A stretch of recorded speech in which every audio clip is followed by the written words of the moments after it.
حاصل خواہشوں کو لے کر اداسی کا شکار رہتا ہے اور ممکن اور ناممکن کے وسوسوں میں پڑا رہتا ہے اور دعاؤں کی قبولیت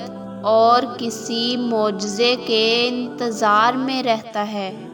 یاد رکھو کہ اللہ اپنے منصوبوں کا پکا ہے اور جب وہ منصوبے تکمیل کو پہنچتے ہیں تو انسان کو خبر تک نہیں ہوتی۔ قرآن میں آتا ہے کہ اللہ اپنے ارادوں کو پورا کرنے والا ہے اور یقیناً تمہارا اگلا لمحہ پچھلے لمحے سے بہتر ہوگا، اور اگر آج تمہاری زندگی کا کوئی لمحہ تمہیں اداس کر رہا ہے یا کسی منزل کو پانے کی بے چینی تمہیں پریشان کر رہی ہے اور کسی کامیابی کے راستے میں ناکامی کے وسوسے تمہیں بے چین کر رہے ہیں، تو یاد رکھو کہ جو انسان اللہ کی رضا کے لیے ہار تسلیم کرتا ہے وہ انسان کبھی ہار نہیں سکتا۔ جن تکلیفوں کی وجہ سے تم آج رات بھر جاگتے ہو وہ اس سکون سے بہت بہتر ہیں جو تمہیں غفلت کی نیند سلا دیتا ہے۔ اپنے غموں کو کبھی اتنا حق مت دینا کہ وہ تم سے تمہارا سکون اور تمہاری چہرے کی مسکراہٹ چھین لے۔ بس خود کو اللہ کے سپرد کر دو۔ جب اللہ کی محبت تمہارے دل تک پہنچتی ہے تو وہ محبت رحمت کا ایسا دروازہ کھولتی ہے کہ جس میں تمہارے لیے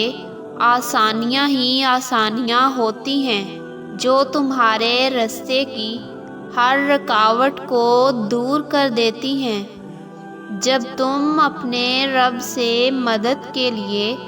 دعا مانگتے ہو تب اللہ کہیں کسی کے دل کو نرم کر رہا ہوتا ہے تو کہیں کسی کے دل میں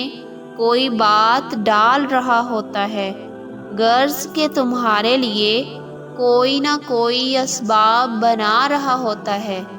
اور تمہیں لگتا ہے کہ تمہاری دعائیں رائگاں جا رہی ہیں، حالانکہ تمہاری کوئی بھی دعا رد نہیں کی جاتی۔ حضرت محمد صلی اللہ علیہ وآلہ وسلم نے فرمایا کہ اللہ تمہاری کوئی بھی دعا رد نہیں کرتا، یا تو وہ دعا قبول کر لی جاتی ہے یا پھر اس دعا کے بدلے اللہ کسی مصیبت یا کسی تکلیف کو ٹال دیتا ہے یا اس دعا کو ذخیرہ کر لیا جاتا ہے۔ اگر تمہیں لگ رہا ہے کہ تمہاری کوئی کوشش ناکام ہو رہی ہے تو ایک بات یاد رکھو کہ جب تم خیر اور شر کے راستے میں خیر کے راستے کا انتخاب کرتے ہو، اس راستے کو چنتے ہو کہ جس پر اللہ راضی ہو، تو اللہ تم سے راضی ہو کر اپنی رحمت کی ایسی برسات نازل فرماتا ہے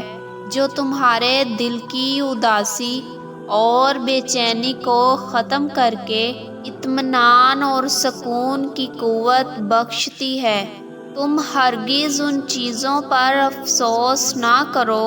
جو تمہارے ہاتھ سے نکل جائیں، اور یاد رکھو کہ جو مشکلات تم پر آتی ہیں وہ تمہارے گناہوں کو مٹانے کا سبب بنتی ہیں۔ یاد رکھنا کہ ہر دیری میں تمہارے لیے خیر چھپی ہوتی ہے۔ جب دل اداس اور بے چین رہنے لگے تو سمجھ جانا کہ اللہ اپنی رحمتوں کا نزول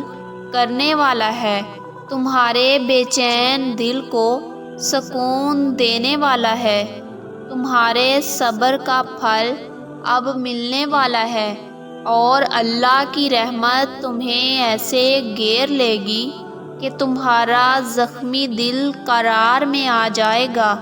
اور تم سکون اور تسکین کی قوت سے آشنا ہو جاؤ گے۔